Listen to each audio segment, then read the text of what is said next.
Major ডালিম এখন কোথায় আছেন, পাকিস্তানে নাকি অন্য কোনো দেশে? এ সম্পর্কে জানব আজকের ভিডিওতে।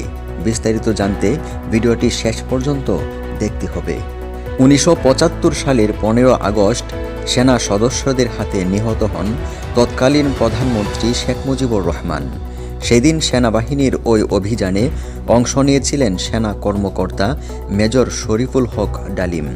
যদিও পরবর্তীতে তিনি লেফটেন্যান্ট কর্নেল হিসেবে পদোন্নতি পান, তবে সবাই তাকে মেজর ডালিম হিসেবেই চেনেন। চলতি সপ্তাহের শুরুতে প্রবাসী সাংবাদিক ইলিয়াস হোসেনের সঙ্গে একটি লাইভ অনুষ্ঠানে যোগ দেন মেজর ডালিম। এরপর তাকে নিয়ে নতুন করে শুরু হয় জল্পনা কল্পনা। প্রায় 50 বছর পর মেজর ডালিমকে দেখে অবাক হন অনেকেই, কারণ তিনি বেঁচে আছেন সেটিও অনেকে জানতেন না।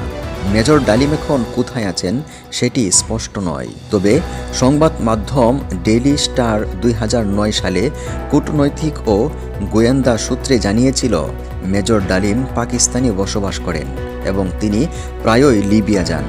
বিশেষ করে দেশটির রাজধানী বেনগাজিতে যাতায়াত আছে তার। সূত্রটি আরও জানায়, বিএনপির নেতৃত্বাধীন সাবেক 4 দলীয় জোট সরকারের আমলে মেজর ডালিম একবার বাংলাদেশে এসেছিলেন।